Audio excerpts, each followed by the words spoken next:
let's talk about standalone fantasy novels. I have 8 to recommend to you.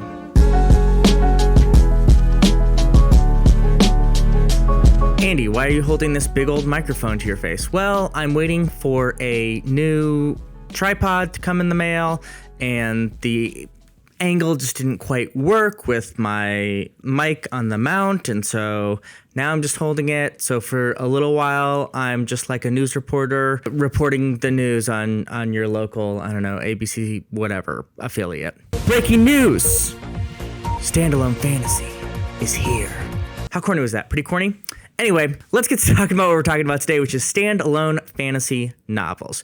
I have sort of a weird love/hate relationship. Not hate, that's too strong, but generally, standalone fantasies for me occupy like palette cleansing spaces on my TBRs, which is like I'm reading a lot of different fantasy series, but I want to kind of take a break from something, like I'm in between some Dresden books, or I'm rereading Malazan, but I want a break between them, or, whatever it might be. And that's sort of, in my mind, where fantasy standalones occupy. It's like a good read, but not something that is normally going to be in like top 10 lists, or even necessarily be something that I strongly recommend all the time, or do like standalone reviews to, but really are just in like wrap-ups. And so I recently was reviewing a fantasy standalone. In fact, last week I think I dropped the review for Tigana by Guy Gavriel Kay, and I had an idea for this video, which is just to talk for a while about standalone fantasy novels, which ones I recommend and why I recommend them, and talk a little bit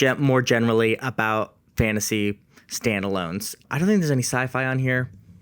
One of these might be sci-fi, but mostly these are all fantasy. Before I get too far from mentioning Tigana, which please watch that video and give it a thumbs up, share it, subscribe, all the YouTube stuff. I'm getting used to this YouTube stuff again. I should say that for this video, I made the Guy Gavriel Kay rule, which is he writes so many good standalone fantasy novels. I didn't want this just to be like a list with like 3 or 4 Guy Gavriel Kay stuff on it. So only one standalone per author on this list. So these 8 are all different authors. Also didn't plan it this way, but I just realized that it's by 4 female authors and 4 male authors. So we're getting a good sort of, dichotomy there. But before I get into listing the books and some basic stuff about these standalones, I want to talk a little bit more broadly about why I have a problem with fantasy standalones, and then what are some strengths that flow even from that weakness. Because one of the big problems I have with fantasy standalones is that one of the positives of fantasy literature is that you're really getting into this new world. And I think most fantasy readers want to really sink their teeth into that world, learn about everything from the language to the economics to the rulers to the hierarchies to why this is like this situation. We like lots of different perspectives normally, and just by nature of only having, somewhere between 500 and 800 pages, you're normally not able to get that fully fleshed out world in one book. A lot of questions, a lot of assumptions has to be made by the reader, and generally, I will include myself in here, I like a little bit more time to breathe and be in this room. In that review of Tigana that I mentioned before, one of my main criticisms is while it's a very interesting idea for a book, it just isn't explored as well as it could be because of the length of the book. I also have a problem with some of the characters in that book, but that's neither here nor there. Now, on the opposite end of things, the positive of fantasy standalone is the length. It's much briefer than most things that we are used to as fantasy readers. And so it's much easier to sell someone, hey, just read this one book. It's not a Wheel of Time commitment. It's not a Malazan commitment. Like, this is just one book. And in that way, it's very fun to be able to get a lot of that, what we love, a new world, new characters, exciting ideas in just one volume that we can really absorb very quickly. So kind of in a weird way, the strength is also the weakness and the weakness is also a strength. But without further ado, let's actually talk about these 8 books that I am recommending to you. Number 1, I think might be the one that is the least read. I didn't check Goodreads reviews or anything, but I think this is probably the least read on this list. And that is War of the Flowers by Tad Williams. Now, Tad Williams is probably most known for his Memory, Sorrow, and Thorn trilogy, which is great, and I would strongly recommend. I think everyone should read that. Every fantasy reader should at least give that a go because it is fantastic. Very famously, George R. R. Martin said it was one of the series that sort of inspired him when he was first coming up with the Song of Ice and Fire. really enjoyed Tad Williams' writing. And so after Memory, Sorrow, and Thorn, I picked this up instead of delving into another large series by it because I wanted some more Williams, but again, didn't want to start a whole new series. And War of the Flowers is a fascinating book that showcases a lot of the writing prowess of Williams and the depth of his theme without some of the, especially Memory, Sorrow, and Thorn, the middle book sort of drags a little bit for me. And so this obviously, because it's just one book, really has to get to the point and has a little bit more of a pace to it than Tad Williams. But again, that's a strength and a weakness and a weakness and a strength in Williams' writings. I do like the time he takes in some of his writings. What is War of the Flowers about? Well, its main character is Theo, and this is actually a portal fantasy, which actually have been kind of hit and miss with me, but I really liked this portal fantasy, meaning that it's someone from our actual world. He lives in San Francisco, if I remember correctly. He gets drawn into a fantasy world through a magical contrivance.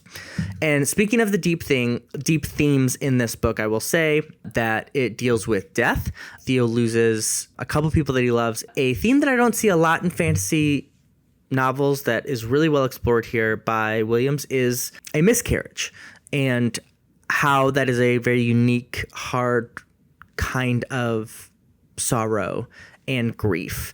And Theo experiences a lot of this stuff in his regular life in the world, and then because of some life situations gets drawn into another dimension, which is a fairy dimension, and realizes that one of his uncles, I think it is, if I remember correctly, was connected to this other world. And he actually has some connection to this other world that might change the balance in a very precarious political moment for the fairy kingdom. It's called War of the Flowers because there's a bunch of different families, and they're all named after different flowers in the fairy kingdom. And that's the most I will say there, but I really think this is an undersung, praised standalone that more people should read. War of the Flowers by Tad Williams. Second book is one that is certainly better known than War of the Flowers, and that is The Sword of Kaigen by M.L. Wong. This struck BookTube on fire. I'm mixing metaphors there. Everyone loved this in, I think, 2020 or 2021 when this came out, and with good reason. This is a tremendous book and doesn't have any of the negatives that I talked about with many standalones, where like you don't have enough time, you don't seem to understand the world, there's some oddness because we can't explore everything. Somehow in Sword of Kaigen, we're able to completely understand this really beautiful world that we are set into, and also be propelled into this incredible story with great action. It's just fantastic. In fact, I've only read this once, and as I'm talking about it, I want to read it again, and maybe I should do a reread. If anyone's interested, maybe in doing a reread, comment on this video, because maybe this is something I can read in the fall. It's tremendous. The main characters I remember is a son and a mother, and again, that is a relationship that's not talked about enough in fantasy works. Mother and son relationships, especially with the history that both of these characters have, as well as an overbearing father, which of course is a character that we know a lot about. But war comes to this tranquil sort of countryside village. It's sort of Japanese inspired, I believe, unearths a lot of past wrongs or rights or heroisms that we didn't know about at the beginning. I don't want to say too much more because so much of this story is figuring out what's happening, not in like a spoiler, kind of way, but in like a unfolding of this beautiful narrative that the reader is brought into. Wong has an incredible writing style. Yes, there is some over description at times, but I think for the most part, is just a phenomenal work that I would strongly recommend. Next up, and one of the few on this list that I actually own in physical copy now, that is the Guy Gavriel Kay selection, and this was kind of difficult, but I went with The Lions of Alrasan by Guy Gavriel Kay. This takes place in a Spain-like country, or I should say Spain-inspired country around 600, 700, when there was this tense moment between a lot of different people groups on this small peninsula vying for power. In our real world, I'm not talking about Alrasan yet. In our real world at that time, there was a large Christian nation presence on the peninsula. There was a large Muslim peninsula after the initial conquests around the founding of that religion. And then there was a strong Jewish presence in that peninsula that wasn't necessarily tied to political power, but was a people group that was trying to find its place on the Iberian Peninsula. Guy Gavriel Kay takes that basic idea and sort of that basic time period, puts it through a great fantasy screen and shift, and there's none of those actual like elements of the religions that I just mentioned that are real religions, but still have this idea of these three different, not just nations, but people groups, religious ideas, different philosophical ideas, different ideas about the family and society. How do they coexist or not coexist in this small area surrounded by the sea? Politics of other nations that are of those cultures that are in other places of the world. And the basics of Lions of Al-Rasan is that in each of those three people groups, we have a main character, and we follow that main character through a potential conflict or not conflict. Because it is a part of our history in this world, or at least inspired by that, because it doesn't have as much description as some other larger fantasy, it gets away with it because there are some tropes that we're familiar with and the reader can kind of easily come into this place. And Guy Gavriel Kay is a wonderful author. He is great at descriptions, and this is a very tight book. It is, in my copy that I have here, 524 pages. That's not a lot, especially for a fantasy reader, and this is probably my favorite Guy Gavriel Kay.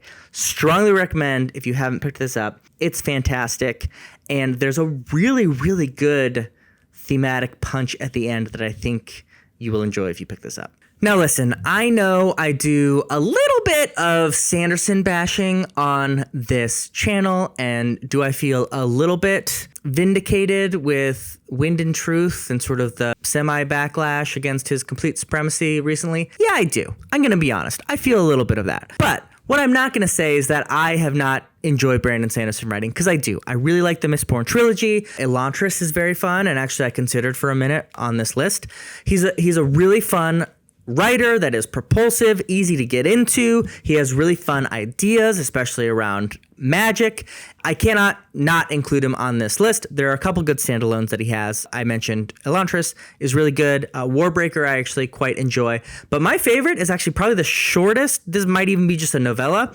But I really enjoyed The Emperor's Soul by Brandon Sanderson. I think this is a wonderful standalone fantasy where Sanderson shows all of his strengths. It's a really cool idea for how magic might work in a particular way. It's a very relatable character that you can really quickly get behind. It's a page turner. You don't want to stop, but it stays away from some of Sanderson's weaknesses, which is over-explaining things, having repetitive stories, especially in these really long, gigantic books that, in my opinion, require some editing. Emperor's Soul, I think, is like 100 pages, soaking wet, quickly gets to a finale that is satisfying, and I think everyone in the fantasy community, even if you're really, really down on Sanderson, should read this, because it highlights what I think a lot of people like about Sanderson, and especially if you haven't read something by Sanderson that you like, this might highlight it for you. And if you're a Sanderson fan, you've already read this, so I don't have to tell you about it. But the basic idea is there is a woman who is in prison, and she is working on something for the emperor, and that is why she's in prison. That's really where you are thrown in, so you're learning about the magic that she's doing and start to get to know about this character and the world that it involves in. It's really good. I've read it twice. Strongly recommend The Emperor's Soul by Brandon Sanderson. Next up, another author that I am sometimes critical of on this channel, and that is Joe Abercrombie. My favorite book of his to date is Best Served Cold, which is a really fun standalone about revenge. It's kind of like a fantasy version of Quentin Tarantino's Kill Bill, if you've seen those, Volume 1 and Volume 2, where a woman mercenary is very successful, and then she is betrayed by those around her, left to die, but her will to live and her will to revenge allows her to not die, and then she basically makes a list of people that she needs to take revenge about, and then works to bring about that revenge. And Abercrombie is very fun at being creative about the different avenues of getting revenge. Like, one of the people, if I remember right, is like a banker, and so there's like a heist element, having to like hurt this bank and bankrupt it. There's an economic part of it. There is a political part of it. It's really, really well done. It's a great read, and I really, really enjoy it. A side note about Joe Abercrombie, there's still the negative in Best Served Cold that all of his characters are know-it-alls, which kind of grates at me through these longer books. But there are points in this book where that changes, especially our main character, Monza, is that her name? Something like that. And I think that's probably why it's one of my favorites. I will also say, just for people who watch the channel consistently, I am currently rereading First Law trilogy. So Best Served Cold, I'm listening to it on an audiobook, and I'm going to have a reappraisal at some point on this channel to see what I think about this, because I just have never gotten on the Abercrombie train, but I also really want to get to the Age of Madness books, and so I'm doing it. So you'll have more Abercrombie in the future, but now just to say, as far as great standalone, Best Served Cold, I would strongly recommend. Looking for another one that should be on my shelf. There it is. I actually mentioned this one in my Tigana review about a standalone that I really loved, and that is The Goblin Emperor by Catherine Addison. I love this book. I think it is so unique, so fun, so fascinating, and the story is not just unique, but the themes and what the story allows her to explore is great. The basics of this is our main character, whose name is Maya, I believe. Yeah, Maya. Is sort of a distant relative of the emperor, but kind of a least favored son or cousin. I forget exactly what it is. And especially because he is a quote unquote half breed. He's half goblin and half, I think, elf is the empire. And so he's not favored. But there's an accident. An airship is crashed and all of his brothers or cousins and the emperor himself dies. And so the line of succession goes to Maya, who not only is not favored, but he lived away from the royal court and is brought back in. So he knows he's basically thrown into the deep end of politics in this nation. He doesn't have allies. He doesn't know who's watching him, who's not. He knows that he could very easily be assassinated or killed or imprisoned if other people want the claim. And to make matters worse, there does seem to be some questionable things around the crash that killed his entire family. So it's great. Almost all of it takes place in the palace. So tense, so thoughtful, and the themes are so well done because the story itself is rich to figure out all the mysteries that I just mentioned. But then throwing in there, like exploring prejudice around his origin and who he is and his identity, and also the various levels of power, actual power and soft power. It's so good. Strongly recommend it. This might be my favorite on the list after Sword of Kaigen. I don't want to rank these because it's very difficult to do so. But The Goblin Emperor is great, and if you haven't read it, check it out. I'm a sucker for Homer. I love the Iliad and I love the Odyssey, but I actually like the Iliad better, which might be a hot take, but it's probably no surprise when I tell you that I tell you that the next book on this list is The Song of Achilles by Madeline Miller. This is a great book, especially if you like the Iliad and these classic tales. It follows Patroclus and Achilles through their life and focuses on their romantic love for each other. And it's great. I mean, even if you don't fully know the book, the Iliad, but I actually did read the book, the Iliad, very soon to when I first read this, which helps. This is going to hit you. I can spoil the Iliad, right? People know the Iliad. So listen, here's the deal. At Troy,